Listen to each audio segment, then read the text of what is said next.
Hello, this is PG. Welcome back to the channel. Today I'm reviewing Retrogoal on Android. The game is also out on Nintendo Switch and iOS. Retrogoal is an arcade football game with management elements and turn-based gameplay. It was developed by New Star Games. Okay, speaking of gameplay, well, you start out with a pretty solid tutorial that outlines all of the touch screen controls. It is a bit mind-bending at first, but once you get a few hours in, you'll find them, for the most part, pretty responsive. Everything is dealt with via the touch screen. You can swipe a direction to dribble that way. You can hold and drag back, to pass, shoot, or to launch a long ball. Tap for volleys, headers, slide tackles. You can even double tap it if you want to knock the ball forward if you're going to go on one of these mazy runs.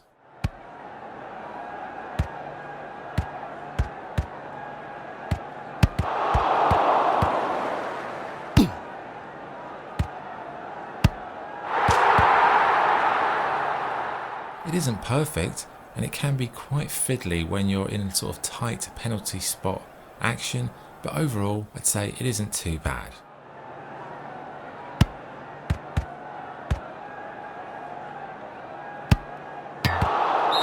So career mode is really what this game is all about. You select a team in the lower leagues and you begin a long journey up the pyramid.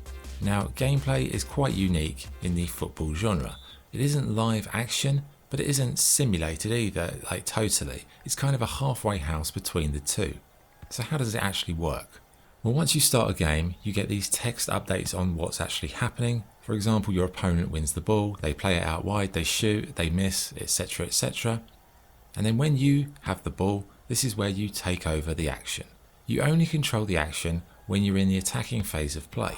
During this phase, you've got to find a way to score, but if you lose the ball or it gets cleared, you're thrust back into those text updates.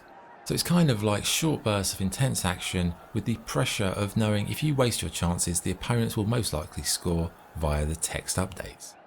Now, it's an interesting mix of genres, but does it really work? Well, yes and no. The text parts, they're just random moments where you hope for the best, but the live action parts are actually pretty good. And using controls correctly, I'd say it's really good when you pass your way through and you can score some really good screamers. Now, the AI of some of your players, I'd say is not great. Like, you might have a star striker up front, but they often just get in the way of the other shots and they're basically narcissistic ball hogs, but it doesn't happen all the time, but it can be quite frustrating. When you're not playing matches, you've got to manage not only your team, stadium, youth academy, and several other things. Sadly, you don't get to select your players. You can look at the stars, the star players, but the other players are just lumped in with these nameless people. Now, the superstar players can be leveled up in terms of stats, and obviously you play more games, then you have to sort of make decisions after games as well. You have snap choices where do you praise the fans, do you criticise the owner, do you throw one of your players under the bus, and all of these things affect performance, morale, etc. So it definitely keeps you on your toes in terms of management, and I'd say it's quite playable on the whole. And it is very well suited to the mobile market. It does have a few issues, like being a mobile game, it means that you do seem like it's pay to win because it's a free game. And you can buy players who are the best for £2-3, but I'd say it's a bit frustrating because you can't, you kind of have to buy someone if you really want to get somewhere quickly. I played 4 seasons and all my star players' contracts just seem to run out all of a sudden. And if you don't have enough coins saved up, through earning them via matches, those players leave and you're left with a bunch of duds. But it's good, it's a good game to kill 30 minutes, if you're on a train or you're at lunch or you just need something to kind of defrag your brain. This is it's a good game, but it has limitations. Again, it's free to download and play on Android. If you want to buy the full version, it's £1.99. What does that add?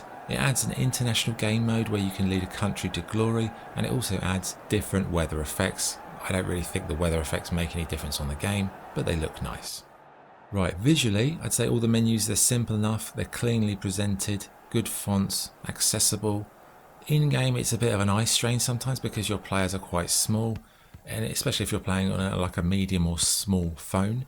Stadiums, players, characters look fine, and the audio, I'd say, is fine, it's okay. Crowd, not amazing, but they're there. Music in the menu is pretty catchy though, so that's good.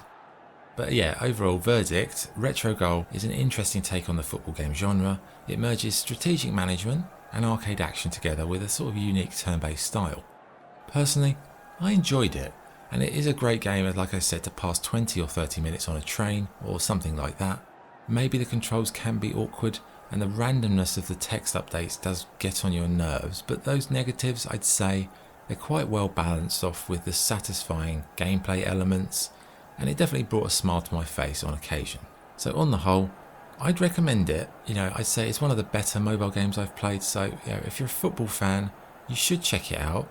But bear in mind there's a few things in it that are a bit frustrating. But yeah, overall, I'd give Retrogoal, I was going to give it a 7, but I'd say I'd probably give it 7.5 out of 10. It's nearly an 8, but it got quite frustrating when all your players start to leave out of nowhere, like it's almost scripting you to spend money. But yeah, 7.5 out of 10 for Retrogoal.